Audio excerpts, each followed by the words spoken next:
As citizens, let's start to make sure that we demand the things that work from our leaders.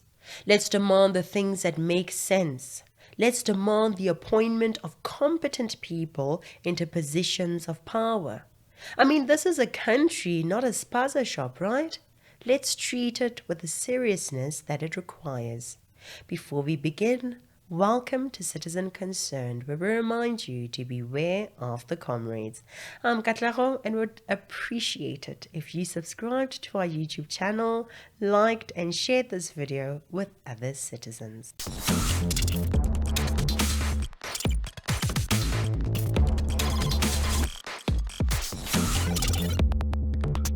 Let's show some informed decision-making in the appointment of vital people into our government positions.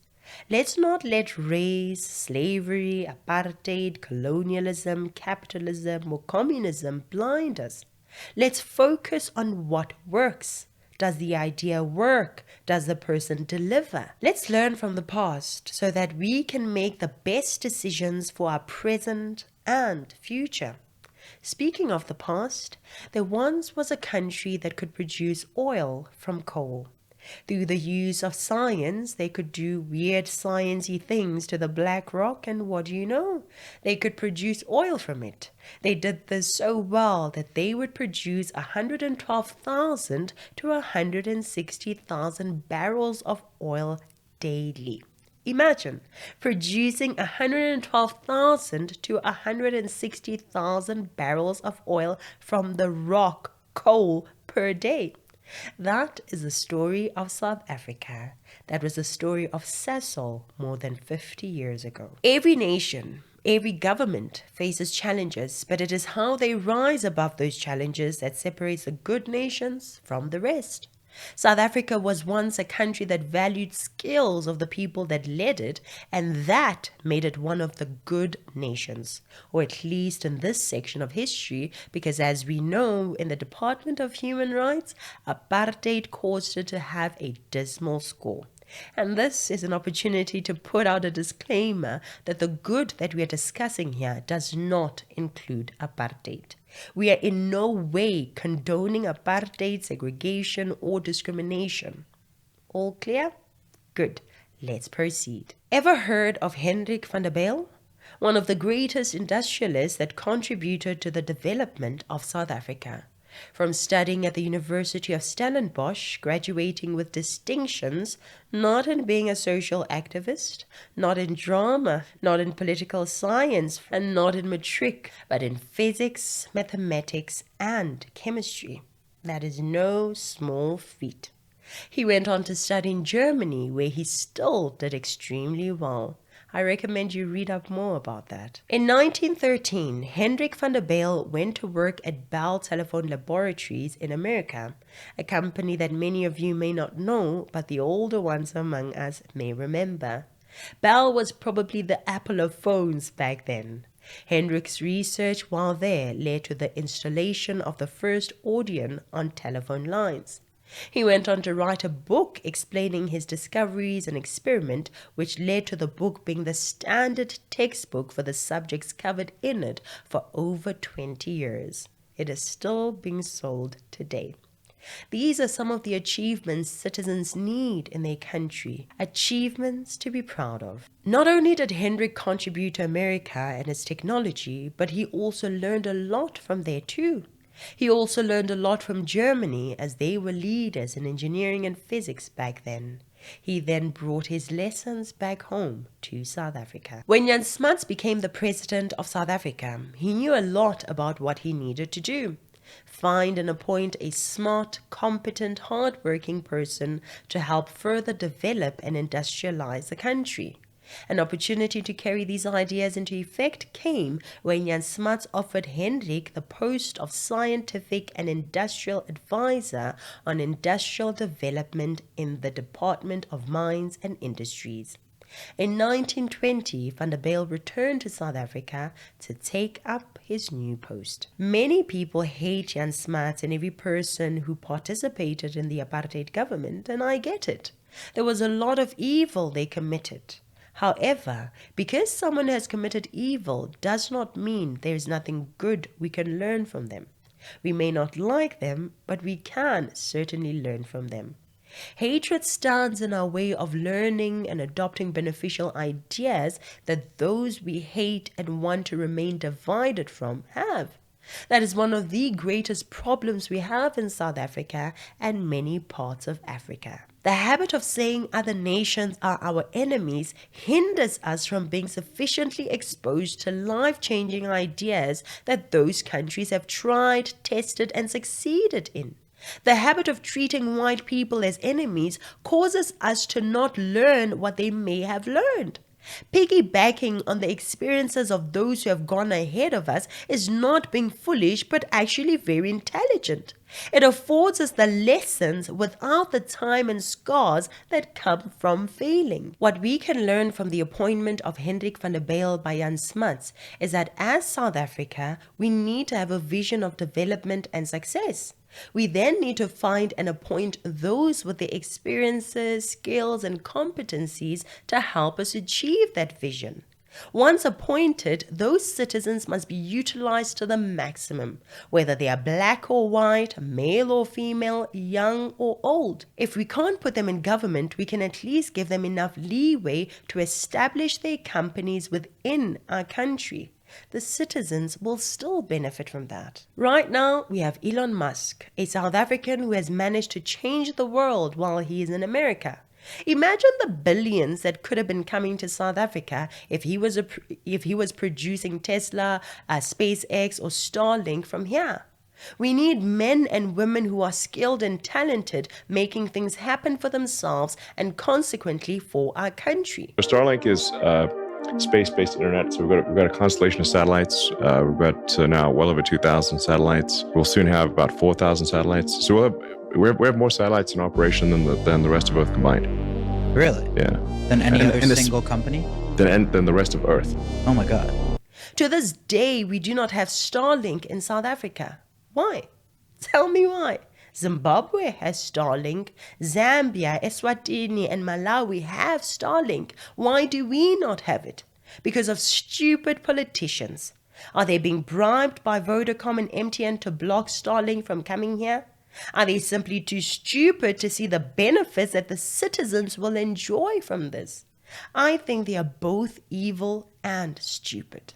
Who in their right mind would be happy to work hard building a successful company and product, then when trying to offer the product to a certain country, they demand you to give 30% of that business to people you don't know?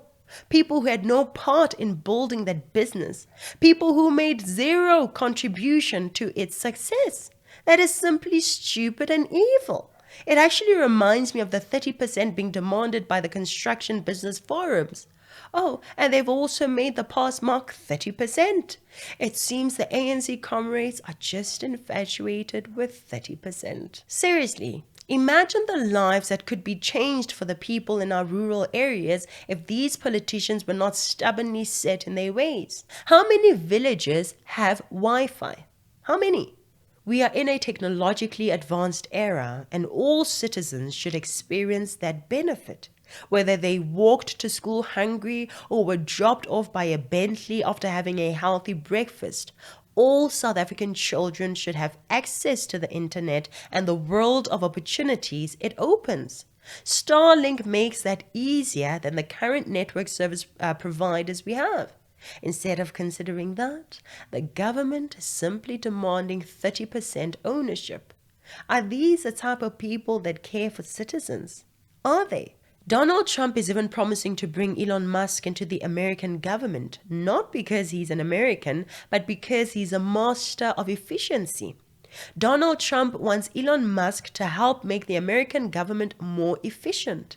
Elon Musk is a great industrialist, whether you like him or not, and he could have been a man contributing to his own country and growing our African nations. Basically, we could have had a repeat of Hendrik van der Bijl. Instead, Elon Musk is doing it over there. In 2022, fraud and improper payments alone cost taxpayers an estimated hundreds of billions of dollars. As the first order of business, this commission will develop an action plan to totally eliminate fraud and improper payments within 6 months. To create a government efficiency commission, which would audit the entire federal government to cut waste. I will create a government efficiency commission tasked with conducting a complete financial and performance audit of the entire federal government and making recommendations for drastic reforms. We need to do it. Can't go on the way we are now.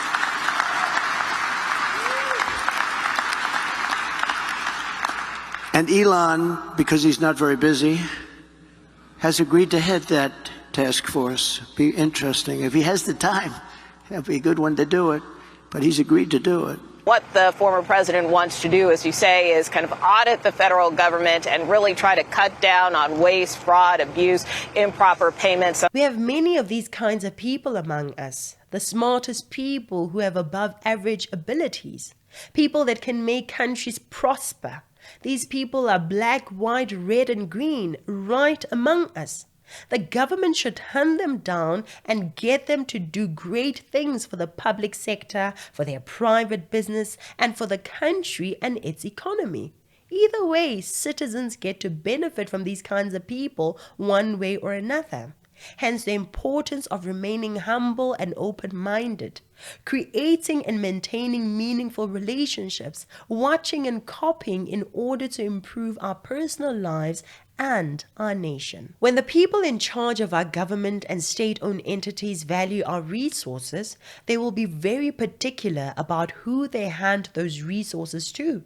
Instead of the state just throwing money at Eskom, under Hendrik van der Bijl, the state loaned money to Eskom and Eskom paid the loan back.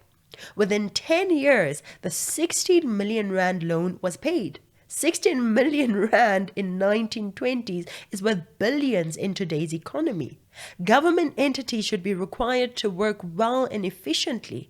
The private sector may be better, but we need to have serious standards being adopted into our government bodies. This thing of accepting mediocrity will not work.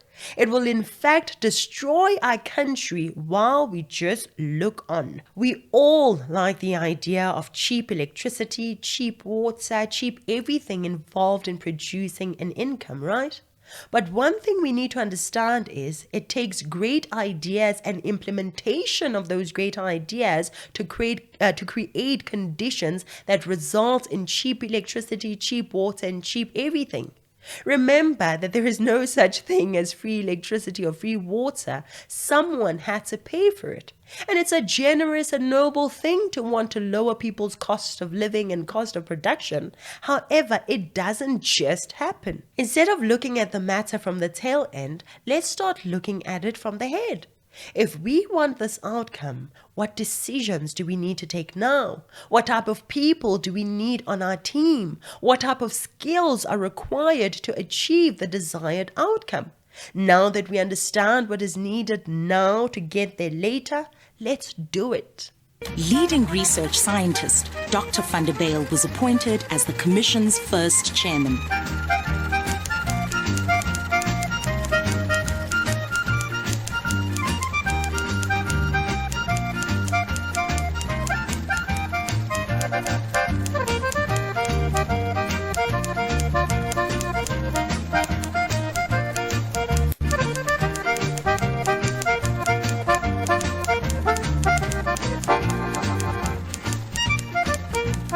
In 1924, Eskom granted a bicycle allowance of 7 pennies to an office assistant.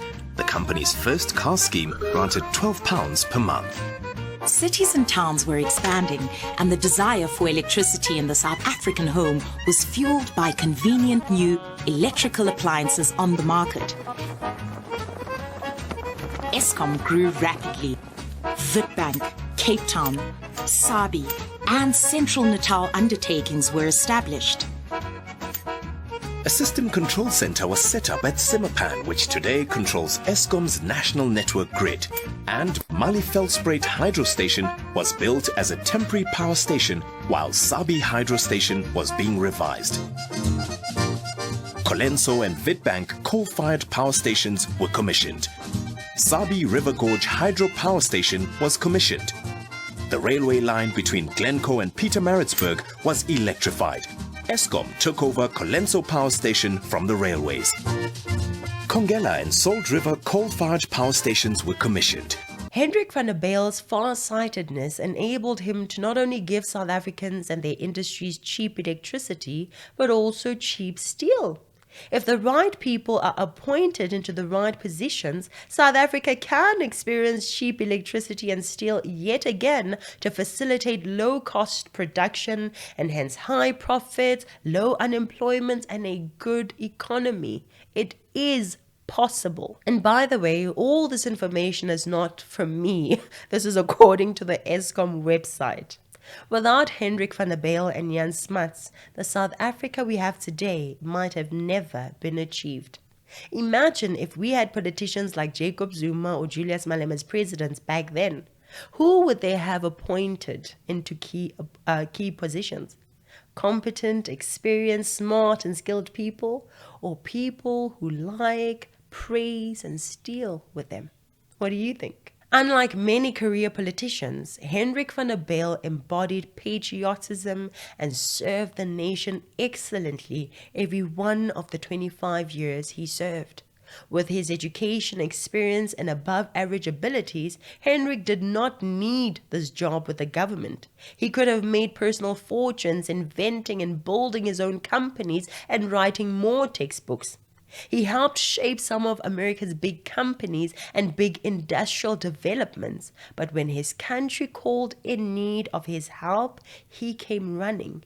He was not only competent, but also a patriot. How many people do we have in politics today with the ability to say, I can give up politics right now and go into business successfully simply because I'm a competent person? How many? Many of these people in our politics know nothing except slogans. They are simply politicians and nothing else. They have never held a job or run any company of any kind. We need people whose minds work and whose intention is to be effective and efficient on the job. These are career politicians who appoint politicians and activists into positions that require competence, qualifications, and intelligence. Having ministers, CEOs, and boards that are unable to tell us of anything that they have achieved during their time in office is a sign that shows you that we are dealing with mediocre leadership. Moving from one position to another. The fact that modern South Africa has been plagued by corruption, incompetence, and negligence is a sign that being mediocre was not bad enough. The ANC chose the path of darkness, the path of going back to the Stone Age and taking the nation with them. They are simply here for the salary. That's it. Very few people are here to actually do something for the nation. The GNU is showing us something very, very interesting. The Minister of Home Affairs is talking about digitization. How long have we had digital infrastructure in this country? Yet Dr. Motsoaledi did what? Nkosazana Dlamini Zuma did what? Melusi Kigaba did what? We know they appointed a foreign company to process visas instead of doing it internally. We know they gave easy, free IDs to the Guptas and Bushiri for no reason. Apart from that, what exceptional things did they do that the citizens can point at? Nothing. Wasted taxpayers' money, fancy suits, cars and homes, but nothing amazing to add to the history books. But anyway, I am positive that we are changing things going forward. Let me know what you think of characters like Hendrik van der Bijl, what you think of our current ministers, and how we can narrow the gap.